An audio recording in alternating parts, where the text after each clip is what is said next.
I am 73 years old, and I'm about to say something that may make you uncomfortable.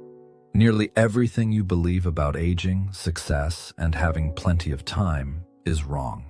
Not slightly wrong, fundamentally wrong.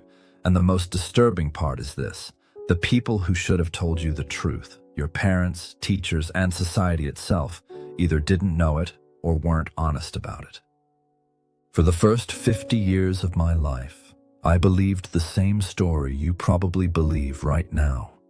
I followed the rules. I worked hard, stayed busy, and chased the version of success that was handed to me. Not slightly wrong, fundamentally wrong. And the most disturbing part is this: the people who should have told you the truth, your parents, teachers, and society itself, either didn't know it or weren't honest about it. I built a career, bought the house, earned respect. From the outside, it looked like I had figured life out. Then, at 52 years old, everything collapsed. I suffered what doctors calmly refer to as a cardiac event. That's a polite way of saying my heart nearly ended my life. I was sitting in a meeting, talking about forecasts and projections, when the room began to spin.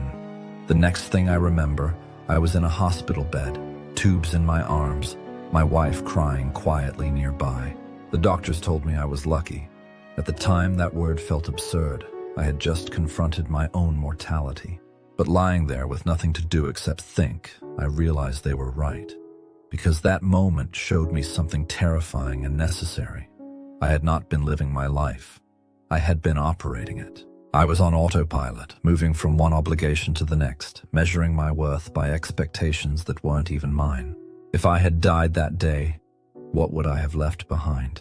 A house someone else would sell, a retirement account, a list of accomplishments that would be forgotten within a few years. None of it meant what I thought it did. That's when I understood the most dangerous lie people tell themselves. I have time. I hear it everywhere, from people in their 20s, 30s, even 40s. I'll travel later. I'll slow down once I'm successful. When I retire, then I'll live the life I want. I told myself those same things for decades. Here's the truth I learned too late. That moment never arrives. The finish line keeps moving. You get the promotion, then you need the next one. You make more money, then you need more security. You're always chasing something just out of reach. Until one day you look up and wonder where your life went. I spent 30 years climbing a ladder only to realize at the top that it was leaning against the wrong wall. And time doesn't allow you to climb back down and start over. No one tells you this when you're young, but success is a terrible life goal. And I say that as someone who achieved everything he set out to achieve. The house, the title, the respect, none of it lasted. Achievement gives you a brief rush, maybe a day or two, then it fades. Soon you're chasing the next milestone, the next validation. It's a cycle that never ends. A close friend of mine died at 68. He worked 70-hour weeks his entire life, built a multi-million-dollar business, rarely took vacations, always said he'd slow down next year. Next year came as a stroke. At his funeral, his son said something that still echoes in my mind. My father was a successful man, but I barely knew him. Is that the legacy you want? Your deepest regrets won't be about the things you failed at. They'll be about the things you never did. The places you never went, the relationships you neglected, the love you didn't express, the risks you avoided because fear felt safer than honesty.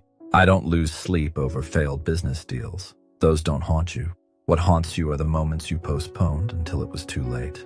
The trip I never took, the book I never wrote, the evenings I didn't spend with my children because I was working late. You believe you have unlimited time with the people you love. You don't. One day that time will end, often without warning. My father died when I was 45. Our relationship was complicated, and I always assumed we'd fix things later when I was less busy. Later never came. A heart attack took him within hours. My regret isn't what we argued about. It's all the Sundays I didn't call, all the dinners I skipped, all the small moments I assumed would always be there. After my heart attack, I changed my life. I stepped back from work. I stopped saying yes to things that didn't matter and started saying yes to things I had postponed for decades. In the 21 years since, I've learned more about life than I did in the previous 52. What truly matters is painfully simple. Time with people you love, work that feels meaningful to you, experiences instead of possessions, and being fully present in your own life. I know how this sounds. When I was younger, I would have dismissed it. That's nice, but I have responsibilities. And you do. But responsibility is not a justification for sacrificing what actually matters. Ask yourself this. Honestly, if you died tomorrow, would you be satisfied with how you've lived so far? Not impressed, not admired, satisfied. If the answer is no, then what are you waiting for? I'm 73 years old. I wake up every day aware that my time is limited. We all live on borrowed time. Most people just don't realize it yet. I have grandchildren. When I look at them, I see the same patterns I once lived by. Stress, anxiety, chasing things that won't fulfill them. I try to tell them what I've learned, but they can't hear it yet. They're in the storm.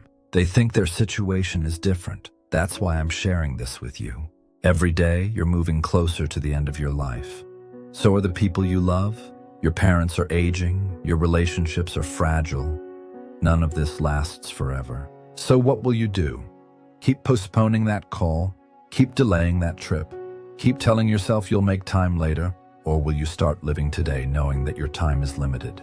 If I could speak to my 30-year-old self, I'd say this. Stop trying to impress people who don't matter. Stop trading your health for work that won't remember you. Stop waiting for permission to live. Start now. Call your parents. Take the trip. Say no to what drains you. Say yes to what fulfills you. The perfect time will never arrive. Life will always be messy, complicated, and unfinished. If you wait, you'll wake up one day and realize you waited your entire life away. These last 21 years have been the richest of my life. Not because I earned more, but because I finally paid attention. That's the irony. When you accept that time is limited, you begin to truly live. Don't waste 50 years learning this lesson. Someday is not coming. Someday is today.